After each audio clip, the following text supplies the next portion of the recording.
Bonjour à tous, ravi de vous retrouver pour cette nouvelle émission. On ne compte plus le nombre de bistrots, de restaurants ou d'établissements publics qui ferment leurs portes dans les communes de la région.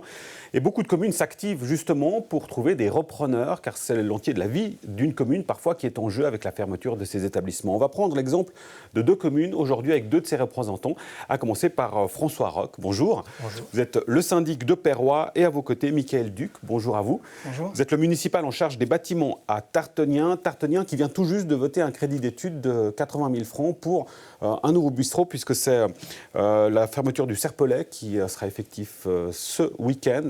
À quoi va ressembler le projet dont le crédit d'études a été accepté mardi ?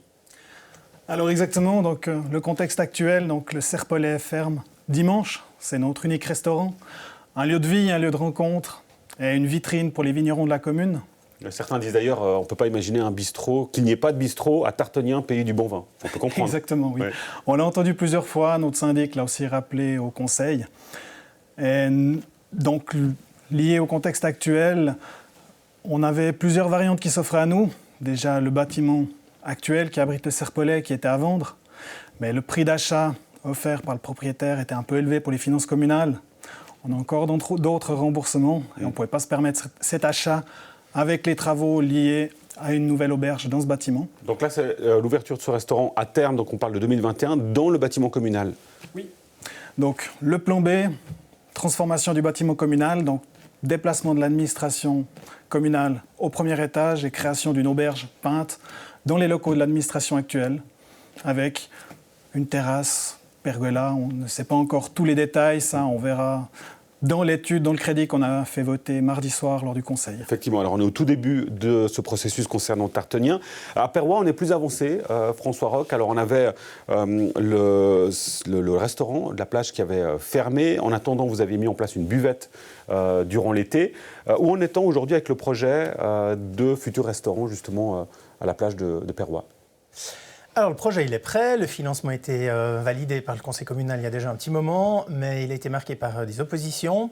C'est un peu les aléas standards d'un projet public. Classique, oui, effectivement. Là, les oppositions sont en cours de traitement, donc elles ont déjà été levées par la municipalité. Il y a eu recours auprès de la CDAP, donc le tribunal cantonal. Et c'est en cours de traitement au tribunal cantonal. Donc il y aura bientôt, dans le début de l'année prochaine, la visite sur place et le traitement par cette CDAP. Parce que là, quand on voit les chiffres du projet, on parle de 70 couverts à l'intérieur, 150 places à l'extérieur. C'est quand même un gros établissement sur lequel mise Perrois. Oui, c'est un gros établissement, mais c'est ce qu'on avait jusqu'à maintenant. En termes de place, la terrasse, c'est le nombre de places qu'on avait eu. On avait encore une partie couverte de la terrasse pour ceux qui ont pratiqué, pour ceux qui sont déjà allés là-bas.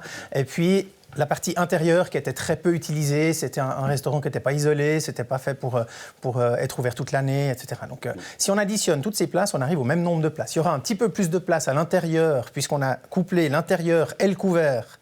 Donc plutôt que de faire intérieur plus couvert plus extérieur, on a fait intérieur et extérieur. Mais sur le nombre de places, on est à ce qu'on avait sur le restaurant qu'on a connu pendant des années. Voilà, Perrois, donc on attend la décision de la justice concernant ces recours. Un mot, Michael Duc, aussi sur ces recours, parce qu'il y a eu des oppositions en tout cas sur ce projet-là, parce que quand, en l'occurrence, on déplace un établissement, on déplace les avantages, mais forcément, vous me le disiez, les inconvénients aussi. Alors c'est vrai que mardi, lors du conseil, on avait, sur tous les conseillers généraux qui étaient présents, il y a eu 3 oppositions à ce crédit d'études. C'est vrai qu'on déplace un restaurant, mais on déplace ses points positifs, donc le lieu de vie, de rencontre. On déplace aussi les inconvénients qui peuvent être liés aux habitudes des habitants du secteur concerné. Et puis, comme on en parlait avant, il y a aussi également les nuisances. Et ça, c'est un point qu'on va travailler en détail, qu'on a déjà discuté longuement avec notre bureau d'architecture pour éviter d'augmenter les nuisances à un endroit où il y en avait peu ou moins avant les travaux de l'auberge. Et alors, on l'a compris entre les lignes en introduction, c'est qu'un établissement, en l'occurrence d'autant plus à Tartenien, c'est aussi une vitrine pour les producteurs locaux, en l'occurrence les vignerons. Alors oui, à Tartenien, il y a 9 vignerons différents. Dans le village, ces 9 vignerons sont représentés dans le restaurant actuellement du Serpolet, tenu par Joël Ducret. Donc c'est une vitrine non négligeable pour eux. Chaque mois, on a le vigneron du mois avec des prix préférentiels. Les vignerons qui reçoivent leurs clients les envoient au restaurant lors d'un repas ou que sais-je. Donc c'est du win-win pour le restaurant et les vignerons. François Roch, cet aspect, on va dire, de promotion des producteurs locaux est très présent aussi chez vous, à Perrois. Il y a un projet avec un jeune pêcheur qui va, je crois, consacrer la majeure partie de sa production pour le futur restaurant. Oui, alors effectivement, nous, ça a toujours été le concept, c'était de dire on a cette vitrine au bord du lac que les gens connaissent loin à la ronde, et on a dit il faut que ça soit utile aussi dans le nouveau projet à mettre en avant les produits de la région. La réflexion a été la même qu'à Tartenien, elle est saine, je pense. Nous, on a en plus des produits de la vigne qui sont juste derrière le restaurant, les produits du lac, effectivement. On refait pas seulement le restaurant et sa terrasse, mais aussi la cabane de pêche, et on va pouvoir la réactiver avec un pêcheur qui va l'utiliser toute l'année pour la pêche et pouvoir faire profiter des produits de la pêche, principalement au restaurant, mais aussi en vente directe sur place. Donc les gens pourront venir acheter des produits issus de sa pêche. Alors vous l'avez dit, en l'occurrence le restaurant de la plage est relativement connu, loin à la ronde. Ça aussi, alors du coup, c'est pas seulement une vitrine pour les producteurs locaux, mais c'est pour l'entier de la commune, auprès des gens de l'extérieur. On voit qu'il y a certains bistrots dans des endroits reculés qui marchent du feu de bois, si j'ose dire, et qui attirent du monde. C'est aussi une manière de promouvoir finalement une commune, et c'est le but dans le cadre de Perrois. Oui, alors bon, la commune en tant que telle, elle n'a pas grand-chose à vendre. Il y a plein d'acteurs dans cette commune qui ont, eux, quelque chose à vendre. Des services, mais aussi des produits de consommation. Typiquement, dans notre région, c'est plutôt du vin. Mais aussi des produits de la pêche. Et puis, effectivement, cet endroit, eh bien, il y a le cadre qui fait beaucoup. Mais ce n'est pas tout. Il faut aussi qu'il y ait de la bonne cuisine. Il faut aussi qu'il y ait des bons produits. Et puis, des bons produits, il se trouve qu'il y en a. Il y en a plein dans la région. Il y en a à Perrois, mais dans les communes alentours aussi. Et puis, on s'est dit, c'est un bon écrin pour mettre tous ces bons produits en valeur. Et ça a été le but de notre réflexion quand on a monté ce projet-là. Alors, un restaurant, en l'occurrence un bistrot dans une petite commune, ce n'est pas seulement un lieu pour boire un coup ou manger un bon plat, mais Caël-Duc, c'est aussi, notamment à Tartenien, parce que je crois que le Serpolet, c'est le seul restaurant de la commune. C'est un lieu de vie, clairement, pour les habitants de la commune. Alors oui, tout à fait. Donc, pour un village de 240 habitants, déjà, avoir encore un bistrot à l'heure actuelle, c'est le débat du jour. C'est vrai que c'est quelque chose de grandiose. Joël Ducret a réussi dans son restaurant à faire une cuisine raffinée qui plaît à beaucoup de gens en mettant en avant les produits de la commune. C'est un restaurant qui est ouvert 6 jours et demi sur 7. Il y a seulement le dimanche soir où c'est fermé. C'est plein 6 jours et demi sur 7. Il y a peu d'exemples qu'on peut égaler. Vous relevez un point intéressant, François Roch, c'est on a beau avoir un superbe établissement dans un lieu magnifique, il faut trouver le bon tenancier. C'est essentiel. C'est la clé. C'est la clé. C'est pas toujours facile parce que c'est comme quand on doit faire confiance à des gens ou engager quelqu'un ou partir sur un partenariat. On a des fois peu d'éléments sur lesquels se raccrocher pour dire on va travailler les X prochaines années ensemble. Des fois des mauvaises surprises. On a des fois des mauvaises surprises. Voilà. Mais il faut tout mettre, toutes les chances de notre côté pour arriver à déceler la perle rare. Oui. Et puis après, c'est le concept. Nous, on a toujours dit dès le départ qu'on aimerait trouver quelqu'un qui rentre dans ce concept-là de mise en avant des produits de la vigne et des produits du lac, et de faire vivre cet endroit dans ce sens-là. C'est d'y donner un sens, et pas seulement un but commercial. Oui. Donc il y a là, pour nous, une réelle mission publique aussi. Je crois que les gens, ils sont de plus en plus attachés. Alors justement, ces lieux de vie ont ce rôle-là. On parle de restaurants, mais on peut parler aussi des bureaux de poste, par exemple. Alors à Perrois, je vous vois sourire, mais c'est un enjeu qui, on le sait, est non seulement sensible, mais qui est majeur pour une partie de la population. Oui, bien sûr, surtout dans les débats. Moi, j'entends beaucoup de gens... Dans les faits, en fait, ça ne change pas grand-chose. Non, si je me permets de dire ça, c'est parce que j'entends beaucoup de gens dire oui, on entend la fermeture de la Poste, qui est annoncée à Perrois, normalement dans le courant de l'année prochaine. C'est pas normal, on perd la Poste, etc. Alors, ok, j'entends ça, mais souvent je conclus en leur demandant, mais vous êtes allé combien de fois à la Poste cette année? Et là, les yeux montent au ciel en disant ouais, c'est vrai qu'on y va de moins en moins souvent, les habitudes ont changé aussi et il faut qu'on l'admette. La Poste, ce n'est pas forcément un lieu de rencontre qui est complètement comparable à un restaurant. Nous, on a un autre restaurant qui n'est pas en main communale, c'est une SA.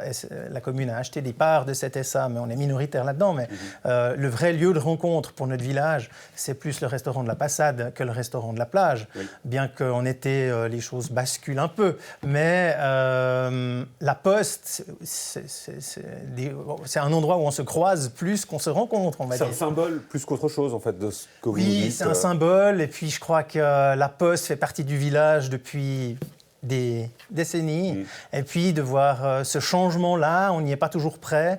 On n'y est pas toujours préparé, et puis il est des fois difficile à accepter. Les habitudes changent, et puis il faudra qu'on trouve des solutions, par contre, pour peut-être créer quelque chose de nouveau, avec un regard vers l'avenir. Vous avez déjà des idées? Parce que manifestement, c'est le cas. Non, on a eu des contacts avec la Poste qui ont été assez tardifs, et puis on a évoqué quelques pistes, mais non, on n'a pas plus d'idées que ça, on n'a pas du tout de projet en cours. D'ailleurs, on ne sait pas exactement quand est-ce que la Poste va fermer. C'est encore en discussion, on ne sait pas quel type de combat on va mener là contre aussi, ou pas, on verra. Oui. C'est des choses qui sont encore de la musique d'avenir. Les temps changent, c'est ce que nous dit en substance François Roch, Michael Duc. Alors, à Tartenien, il n'y a pas de bureau de poste, les gens vont à Rolle, je crois, pour s'y rendre. On pourrait rétorquer finalement que, par exemple, pour une commune comme Tartenien, c'est une petite commune, moins de 300 habitants, finalement, c'est un choix aussi qu'on fait. En vivant dans une commune, on ne peut pas s'attendre à avoir autant de commerce et d'activités que dans une commune de plus grande taille. Alors oui, tout à fait. C'est vrai que les gens sont, pour moi, je pense, amoureux d'un petit village, pour y rester, pour y habiter. Certains jeunes vont préférer partir habiter à la ville, où les activités sont plus proches. Il n'y a pas besoin d'avoir un véhicule pour se déplacer, pour aller au marché, pour sortir, le cinéma et toutes ces choses-là. Moi, j'ai toujours vécu dans un petit village. Je suis né à la campagne, j'ai vécu à la campagne. Moi, je me trouve bien dans un village. Peut-être qu'à Tartenien, il manque une boulangerie ou un petit room bientôt, mais... Oui. À voir voilà. Avec ce projet dont le crédit d'études a été accepté. Peut-être un mot sur le rôle, François Roch, des collectivités publiques, finalement. Vous avez dit qu'il y a des parts dans la SA qui gère justement le restaurant. Est-ce qu'on peut aller plus loin? Est-ce que vous vous imaginez en tant que responsable politique de dire c'est une commune qui va peut-être, c'est déjà le cas, mais acheter du terrain, acheter les murs et peut-être même avoir la majorité des parts d'une société qui va gérer un établissement public? Jusqu'où est-ce que finalement on est prêt à aller en tant que politicien? Je crois que chaque situation est différente.